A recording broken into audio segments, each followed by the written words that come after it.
Dear Mother, we wish you all the blessings of this day. This morning we offered Mass that your cup of happiness be filled. You are the first and final symbol of life. We have no words to tell you we love and honor, for it, like music, lives beyond the world of words or thoughts or things. While a man beats his head against the riddle of life, knows his infinite weakness of body and mind, lifts up his head to his mother and finds in her love a beacon of heartening hope, a pillar of strength for his fragile decency. We have felt your prayers for us as secret summonses to our better selves, and at this time realize the difficulties we have caused your harassed life. Your love has been the finest thing about us, and we are deeply thankful for it. It is astonishing and inspiring to know that you still have faith in us, despite the numerous tests we have put it to.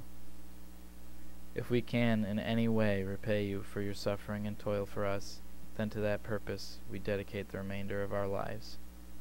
Your sons, Bill and Phil.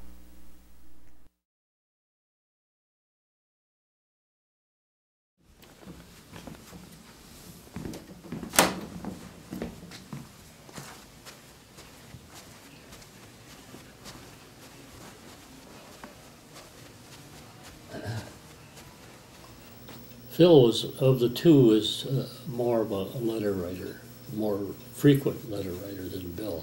Although Bill did write and wrote a good letter. All the letters were censored. Sometimes you'd see it, whole paragraphs blocked out. But it was always good to hear from them, to know that they were still alive, number one. And then get some idea of what they were doing and maybe some idea as to where they were.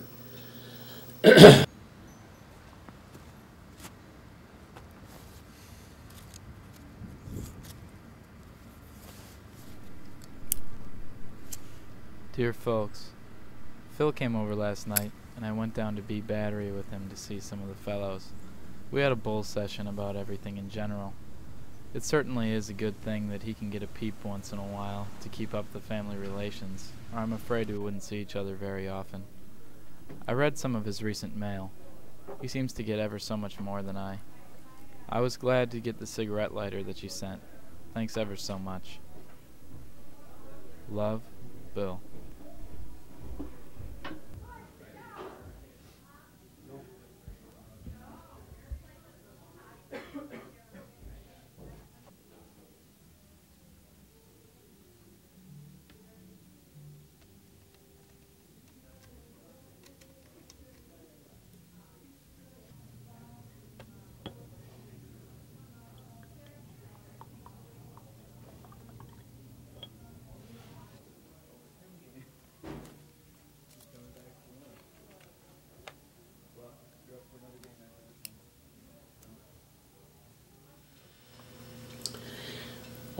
As far as I was concerned, my first knowledge of it happened when my uncle, my dad's brother, Al, came from Chicago, where he lived, out to Delavan. And as I think back on it now, I think it was for the express purpose of telling me about Phil. And he took me to from our cottage to Lake Delavan, or the city of Delavan, I should say.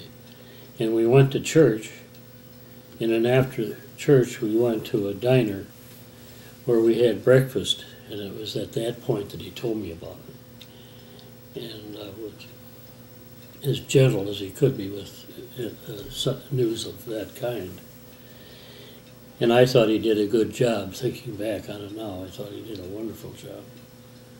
But that's how I got the information.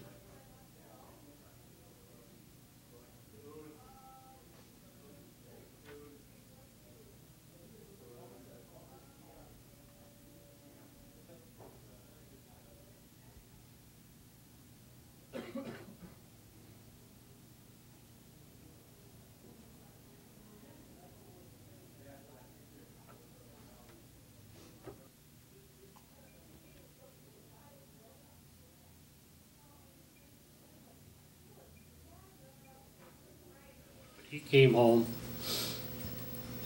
and he closed himself in the bedroom, his bedroom, and he started cleaning his rifle. He was quite a deer hunter. And my dad, who was not a hunter, and of course my mother wasn't, the whole family was shocked to think he was up there cleaning his rifle and not knowing what was going to happen next with it. And it was time for dinner on a Sunday, as I recall.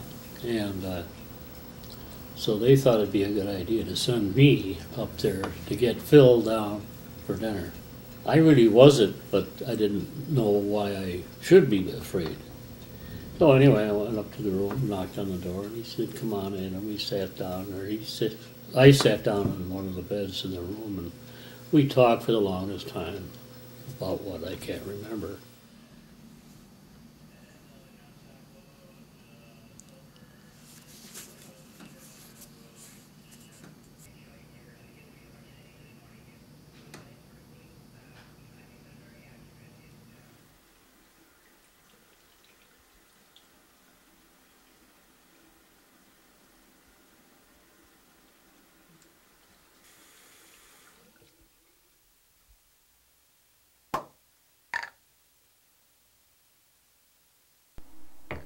Dear Elaine, just a few words thanking you for your 2 V-mails. I sure appreciated them. Just kind of overlook it that I didn't answer you right away, 'cause I've been plenty busy. I went on a few bombing raids. We had part of our tail feathers clipped by enemy fire. None with our names on it, though. Lucky. Also, I went on strafing missions. More fun. I was tail gunner in the other, and we were up about 4 hours at a crack. How's the baby? Does he talk much yet? He'll be running around swearing by the time I get home. Well, here I am again, even though I haven't much of anything to write about. I guess that's about it for now. Best regards to all. Your loving bro, Philip.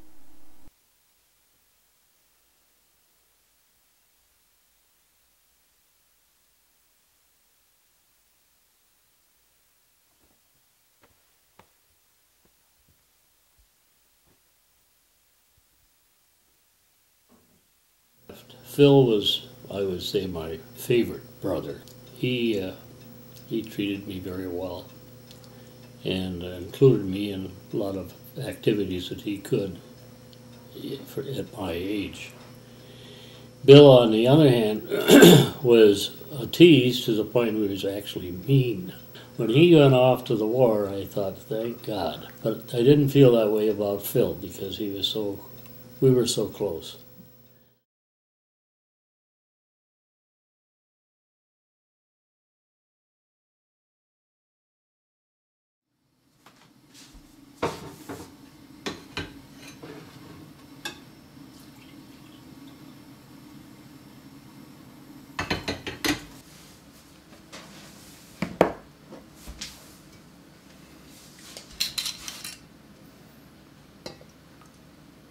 Before he came back, I'm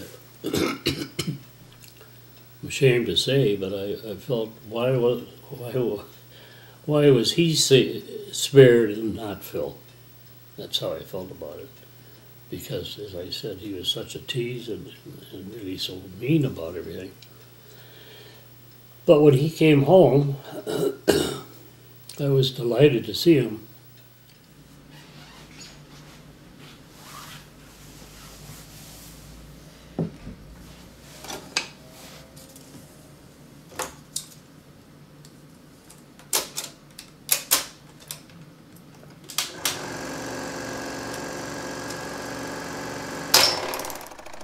Dear folks, how does one go about telling sorrowful news gently? I don't know.